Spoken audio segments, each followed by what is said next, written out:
Film započinje u džungli Paname, gdje se preslatki ljenivac drži na deblu i jede lišće. Odjednom ga aligator zgrabi i odvlači u rijeku. Voda ubrzo postaje crvena, čini se da je ljenivac preminuo. Iznenađujuće, uspijeva preživjeti i izroniti iz vode neozlijeđen. Ubrzo ga uspavaju krivolovci i stave u vreću. Dok odlaze, kamera se okreće prema vodi, pokazujući mrtvo tijelo aligatora. Ispostavlja se da je slatki ljenivac ubio aligatora svojim oštrim kandžama. Scena se zatim prebacuje na dvije maturantice, Emily i Madison, koje posjećuju trgovački centar. Dok se šeću, žale se što nisu puno postigle u 4 godine, iako su članice sestrinstva. Istovremeno prate profil na društvenim mrežama njihove poznate predsjednice fakulteta, Brianna, koja ima više od 30.000 pratitelja. Emily stvarno želi biti sljedeća predsjednica, ali nema hrabrosti natjecati se protiv popularne Brianne. Madison je pokušava ohrabriti, ističući da samo zato što Brianna ima pratitelje ne znači da ima prijatelje. Naprotiv, Emily ima i prijatelje i voljenog dečka. Usred njihovog razgovora, Emily iznenada primjećuje psa koji je pobjegao i koji će udariti dijete na biciklu. Brzo potrči i spasi psa od nesreće. Njezin heroizam primijeti prolaznik, koji se ispostavlja da je isti onaj krivolovac od ranije.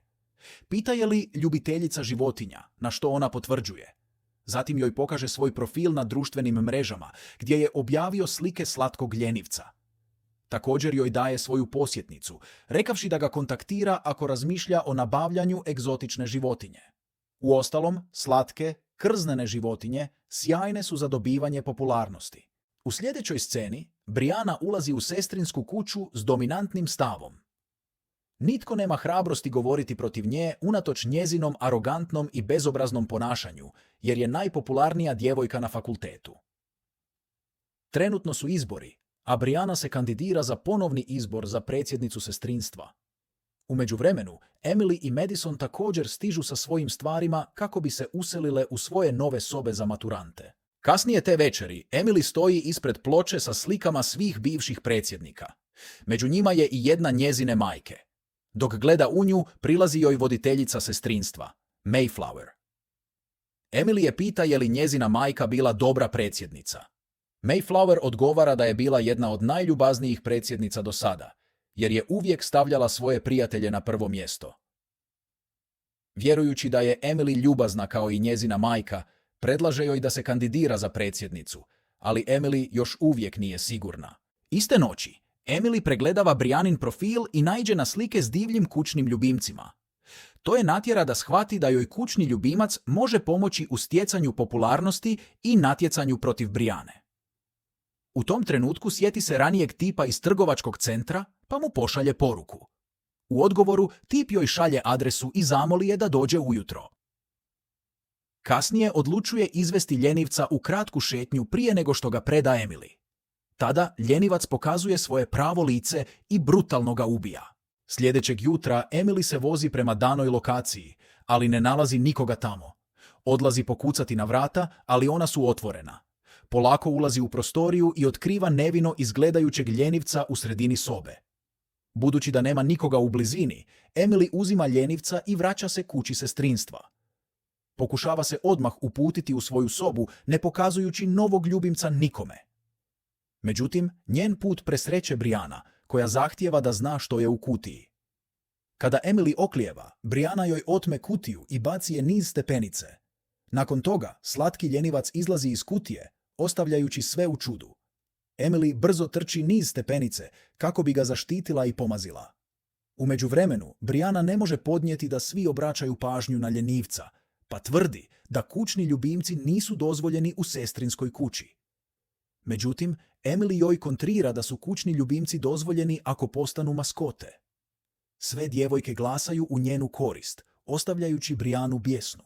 Osim toga, Emily najavljuje da će se ove godine kandidirati za predsjednicu. Za razliku od svih ostalih, Madison misli da je užasna ideja držati divlju životinju van njezina prirodnog staništa, pa je nagovara da ga odvede u sklonište za životinje. Međutim, Emily odbacuje njenu zabrinutost, tvrdeći da nije opasan za nikoga, jer je to nevino stvorenje. Kasnije, Emilijina prijateljica Zeni dolazi u njenu sobu i njih dvije nazivaju ljenivca Alfa. Jedne večeri Emily se priprema za zabavu kada primijeti vijesti o smrti krivolovca. To je na trenutak uznemiri, ali odluči to za sad ignorirati. Kasnije, dok se tušira, ljenivac se penje na stol s računalom i počinje koristiti njen laptop. Čini se da je ljenivac dobro obučen za korištenje modernih uređaja. Pregledava Emilijin profil na društvenim mrežama i uskoro se uzruja zbog slike nje s krivolovcem iz trgovačkog centra. S druge strane, zavidna Briana nalaže jednoj od svojih djevojaka, Avi, da se riješi ljenivca. Kasnije na zabavi, Ava posuđuje Alfu, pod izgovorom da ga želi pomaziti. Međutim, tajno iznosi ljenivca van na kišu i ostavlja ga na cesti. Nakon toga, Ava se vraća na zabavu i počinje se ljubiti s dečkom. Nepoznato joj je da je ljenivac dobro obučen i inteligentan. Vraća se na zabavu i ušulja u njenu sobu. Dok je Ava zauzeta s dečkom, Alfa stavlja sedativ u njeno piće. Ubrzo nakon toga, ona dolazi u svoju sobu i ispija piće, što uzrokuje da se osjeća ošamućeno. Dok pada na pod, ljenivac skače na nju i masakrira je svojim oštrim kandžama. Nakon zabave, Emily počinje tražiti Avu i svog ljubimca, ali ih ne može pronaći. Nakon što je pretražila cijelo područje neko vrijeme, vraća se u svoju sobu s tužnim izrazom lica. Leže na krevet kada se ljenivac iznenada pojavi. Iako je isprva preplašena, osjeća olakšanje kad ga vidi. Odmah ga zagrli, ne primjećujući da krv kapa s njegovih oštrih noktiju. Kako se bliži dan izbora, Briana počinje gubiti tlo pod nogama, jer njen plan da postane predsjednica po treći put polako propada.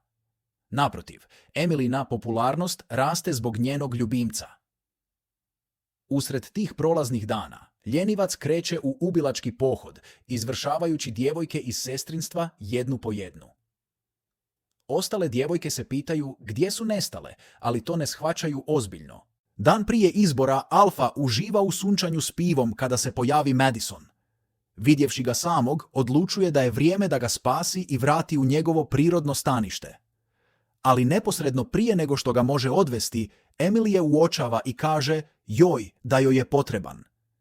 Madison pokušava objasniti da to nije ispravno, ali to samo izaziva svađu između dvije najbolje prijateljice. Usred toga, ljenivac zgrabi Madisonin telefon i baci ga na sredinu ulice. Ona odlazi po njega, ali stvari se tragično preokreću kad je udari jureće vozilo. Ubrzo nakon toga, Madison je hitno prebačena u bolnicu, a Emily je prati. Preplavljena krivnjom, Emily joj se ispričava i obećava da će poslati ljenivca. Tada dobiva poruku od Briana, koja joj kaže da dođe u sestrinsku kuću prije ponoći ili će izgubiti predsjedništvo. Emily ne želi ostaviti svoju najbolju prijateljicu samu, ali je Madison uvjerava da ode i osvoji titulu. Nakon toga Emily se brzo vraća u sestrinsku kuću i stiže tamo točno na vrijeme. Žurno se presvuče i odlazi na mjesto izbora, slučajno ostavljajući telefon u svojoj sobi. Ubrzo nakon toga počinje glasanje, a Emily ga nervozno prati. U to vrijeme Alfa je već ubio još dvije djevojke, Alisu i Dakotu. Također krade Emilyin telefon i saznaje gdje je Madison. Zatim uzima ključeve njenog auta i vozi se prema bolnici. Jednom kad je tamo, ušulja se u Madisoninu sobu i prekida protok kisika. Tada se fotografira prije nego što je počne gušiti jastukom. No prije nego što ljenivac uspije dovršiti svoje, dolazi medicinska sestra i spašava Madison. U sestrinskoj kući Emily pobjeđuje na izborima, što je čini presretnom. Djevojke tada počinju slaviti, dok Briana odlazi bijesna. Odlazi u Alisinu sobu, samo da bi naišla na njeno beživotno tijelo. Nekoliko trenutaka kasnije, Emily odlazi u kupaonicu, kada čuje Brianin vrisak. Juri prema izvoru zvuka i zatekne ljenivca kako je napada. Osjećajući hitnost situacije, napada stvorenje s leđa prije nego što pobjegne u kupaonicu. Dok se skriva, Briana optužuje Emily za sve te ubojstva, ali ona tvrdi da nije znala da je ljenivac toliko opasan.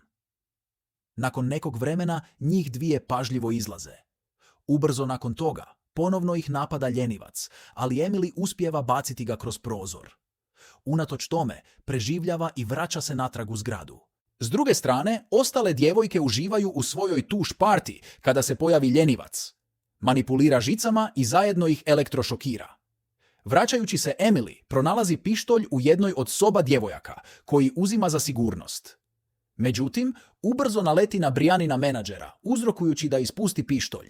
Prije nego što Emily uspije podići vatreno oružje, ljenivac pokreće napad i odvlači djevojku. To izaziva paniku kod Emily, pa trči gore da se sakrije u sobu. U međuvremenu, Mayflower, koja je zaspala nakon što se napila, budi se i vidi krv na podu. Nekoliko sekundi kasnije iznenađuje je Alfa, čije su kandže prekrivene krvlju. Nadalje, primjećuje beživotno tijelo jedne od sestrinskih djevojaka u kutu. Osjećajući opasnost, odmah zgrabi drvenu dasku i više puta udara u glavu ljenivca. Kad se prestane micati, Mayflower odlazi u potragu za djevojkama i pronalazi Emily skrivenu u sobi. Videći voditeljicu, Emily otvara vrata, ali istovremeno ljenivac ubode Mayflowera s leđa. Unatoč ozljedi, Mayflower se bori natrag, nekako uspijevajući odbiti ga. Emily tada odlučuje odvesti voditeljicu u bolnicu, ali ona umire prije nego što može bilo što učiniti.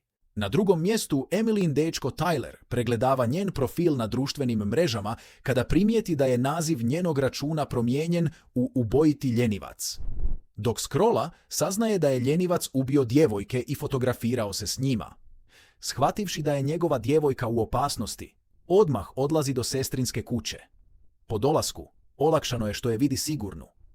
Dok mu Emily objašnjava situaciju, pojavljuje se Zeni, otkrivajući da je preživjela elektrošok. Trojka zatim kreće prema izlazu, također spašavajući skrivenu Brianu na svom putu. Nedugo zatim, napada ih Alfa, prvo ranjavajući Tylera. Zeni tada vadi svoj mač i probada stvorenje. Unatoč tome, ne umire i umjesto toga ranjava Zeni. Zatim uzima njen mač i juri prema tinejdžerima, ali Madison se pojavljuje s pištoljem u zadnji čas. Puca u njega i bježe s mjesta, nenamjerno ostavljajući Brianu iza sebe. Kad Emily konačno shvati da su napustili svoju prijateljicu, odlučuje se vratiti da je spasi. Ubrzo nailazi na ljenivca, koji sada drži Brianu kao taoca. Emily izaziva ljenivca na dvoboj, a on odgovara jurišom prema njoj. Alfa se penje na Emily, noseći predsjedničku krunu, i počinje je gušiti. U tom intenzivnom trenutku ona hvata istu krunu i stavlja je na njegovu glavu, oslobađajući se. Nakon toga, ljenivac se priprema za smrtonosni udarac, ali Emily uspijeva uzeti pištolj i pucati u njega, ovaj put ga brutalno ranivši. Ponovno cilja na njega kako bi ga dovršila, ali neposredno prije toga, on pokazuje na sliku Paname i naziva je domom. Čuvši to, Emily konačno donosi ispravnu odluku i šalje Alfu u njegovo prirodno stanište. Scena se zatim prebacuje na godinu dana kasnije, prikazujući 4 preživjele djevojke iz sestrinske kuće. Sada su započele kampanju za podizanje svijesti o ilegalnom krivolovu i spašavanju životinja. Sve 4 su najbolje prijateljice, s Emily kao predsjednicom. U završnoj sceni vidimo vodiča koji vodi turiste u džunglu Paname. Tamo nailaze na mladu djevojku koja je fascinirana ljenivcem. Unatoč vodičevom upozorenju, djevojka se fotografira s njim i odlučuje ga odnijeti kući, nagovještavajući da će se ciklus ponoviti.